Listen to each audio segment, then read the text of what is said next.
Welterweight action.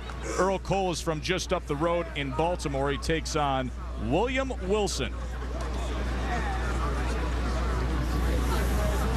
There is Earl Cole, just 18 years old, 6'3", 143 pounds. Says he had 200 amateur fights, and they call him Mouse. That's his nickname back in Baltimore. William Wilson, this is his second fight. He turned pro last April, was knocked out in the second round. Kenny Chevalier is the referee, 4 rounds. All right, watch the low blows. I don't want them heads used in the wrong way. Touch these gloves up. Joe, you just mentioned Wilson turned pro last April, was knocked out in the second round, and has not fought since. 1 year, as you just said, since Wilson had his first and only pro fight. There is William Wilson. He's in the black trunks with the red trim. He's had a lot of issues outside the ring.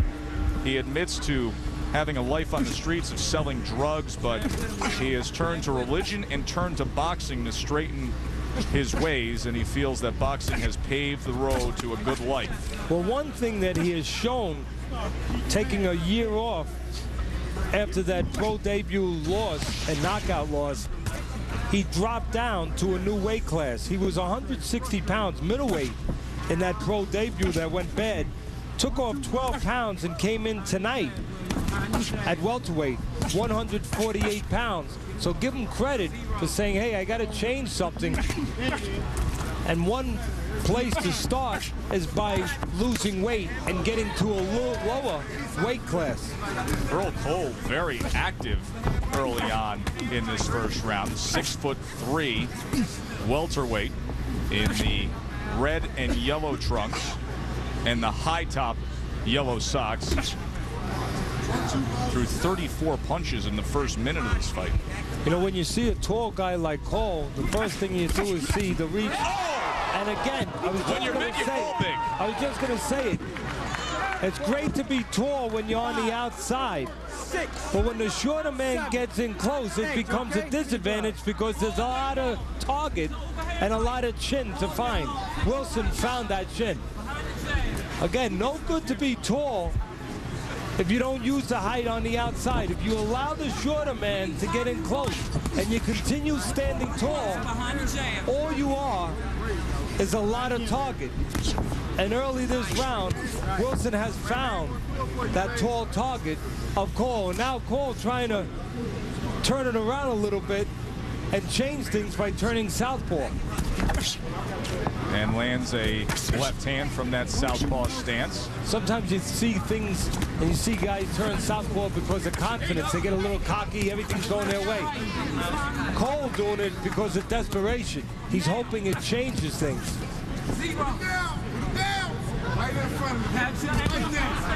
Trying to load up on that right hand is Wilson.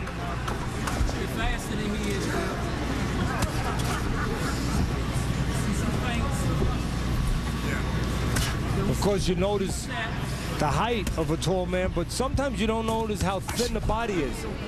Something that Wilson should think about attacking, that thin, wiry body of Cole. Wilson came in 0-1, having not fought in a year, and he opens up with a knockdown in this first round.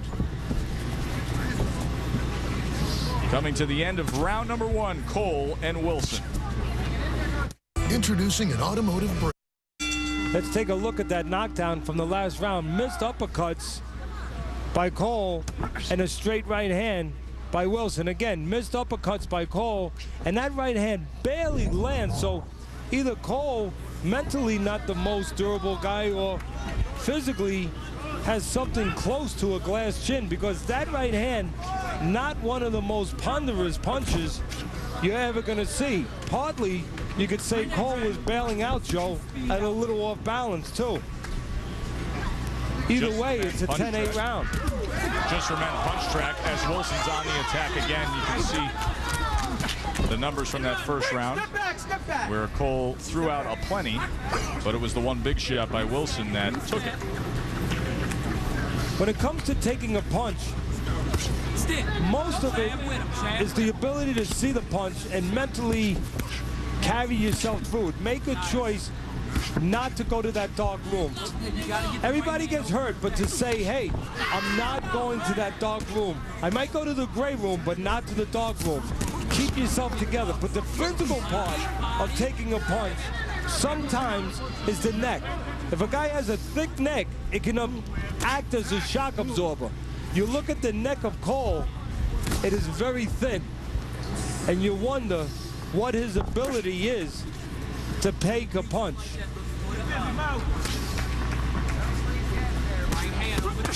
Cole places a right hand to the body after doubling up the jab. And a sweeping right hand, and now a right uppercut from Cole.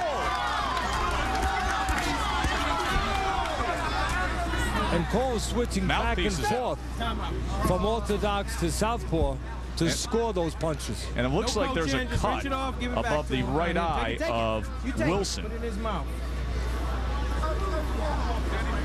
Put it in his mouth. Taking their time, aren't they? And indeed, there is a bad cut above the right eye of Wilson. Doctor, check his eye out.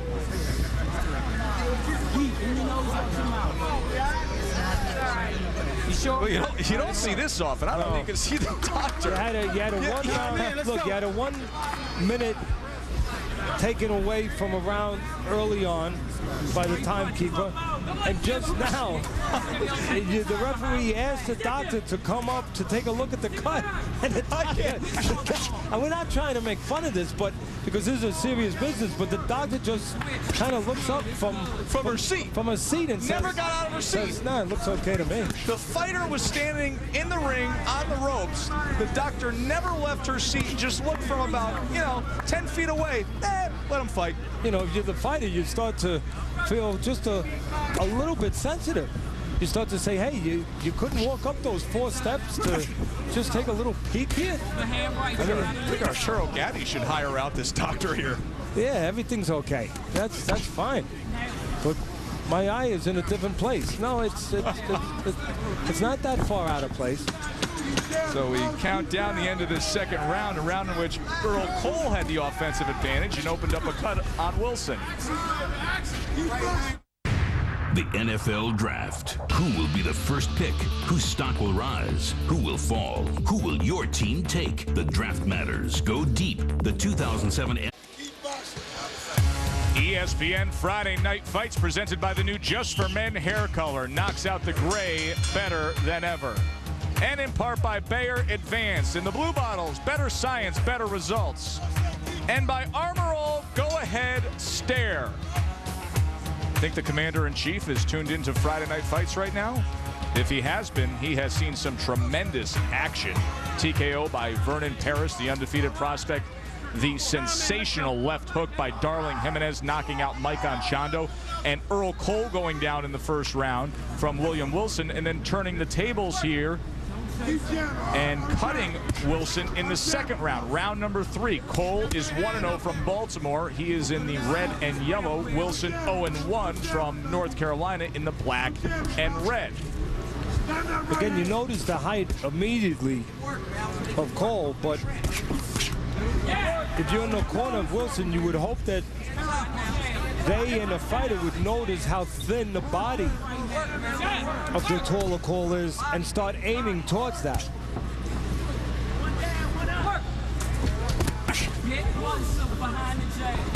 Cole, after being dropped in that first round, Joe, doing a better job of using his height, staying outside, not allowing Wilson to get into that punching area where, as I said early, being tall becomes detrimental.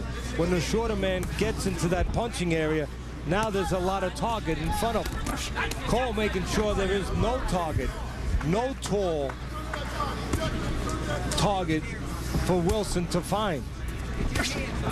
Cole doing a good job on the outside with that long stick, that jab, and even dipping a little bit when Wilson does close that gap. Right hand scored. You can see a lot of blood coming from the right eye of Wilson right now. And you see Cole now switching to southpaw because he's feeling good. The first round he switched because he had been dropped. He was looking for help. Now he's switching because he just feels that he's in control and he's confident enough to go to that side. The only reason he's trailing on Teddy's scorecard is because of the knockdown in the first round, making that a 10-8 first round. But definitely the momentum with Earl Cole, the 6'3", 18-year-old from Baltimore. The blood starting to come again from that right eye of Wilson, and Wilson now in new territory, never having been past the second round until tonight. Cole has been 4 rounds in his one fight. Cole has much more amateur experience than Wilson. Both these fighters took the fight on short notice, Joe.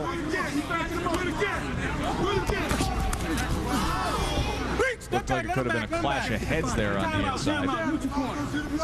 And referee Kenny Chevalier is going to have them tend to that right eye. Now, what's interesting here is he's just having the corner wipe the blood off without the doctor inspect it. You cannot have a trainer tend to a fighter unless there's a doctor in the deal. I don't know if I've ever seen that. There's the doctor there. That's a new one, too. Sitting down in her seat, but I don't know I've seen that before, where the referee will have the corner clean it off, but not the doctor come up and tend to it. Coming up on SportsCenter, which potential top doctor inspect the cut? You can have the doctor in the middle of a round look at the cut to see if you need the fight to be stopped, but to have a trainer and a cut man actually aid a fighter in the middle of a round, I mean, that's completely unheard of and goes against every fundamental rule of the sport. Yeah, that is not something that, as you just said very well and right to the point, that's something that is practiced in boxing. If a fighter is in distress, bleeding as such, he has to deal with it unless the referee feels that it's to the point where the doctor needs to take a look at it. It's either the doctor takes a look at it or the fighter deals with it. As you said, the referee chose to bring Wilson over to the corner without bringing the doctor and allow the corner to clean that eye, give him better vision instead of making him deal with what usually fighters have to deal with. Under 2 minutes to go in this scheduled 4-rounder. Earl Cole went down in the first round. He's in the yellow and red, but he came back very nicely in rounds 2 and 3 and opened up a cut on William Wilson. Want to remind you that coming up after Friday night fights will be SportsCenter. And next week on SportsCenter, Teddy Atlas and Brian Kenny will be reporting live from Las Vegas to get you set for the big showdown between Oscar De La Hoya and Floyd Mayweather.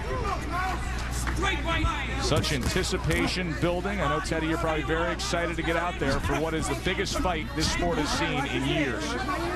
Well, I think the most important thing is the things that we talked about before with Brian Kenny, that these fighters understand a little bit of a burden on their shoulders, that if they don't perform up to par for the way that this fight is being hyped and what the people are being asked to pay for it and to come out to support it, it can hurt future big fights for future fighters. Need some action like we're seeing now between Cole and Wilson in that fight for the good of the sport. Good pace here. Now you can see Wilson getting close and trying to find that tall target of the taller Cole, but not going to that lean body. Cut is streaming blood on the right eye of William Wilson.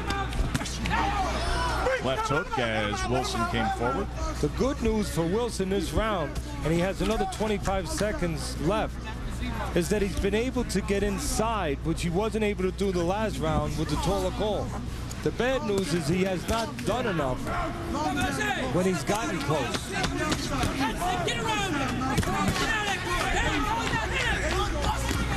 Cole doing a good job of keeping that height and that range the last half of this round. Not a bad-looking 4-rounder. Earl Cole, William Wilson will come back and hear from the judges after this on Friday Night Fights.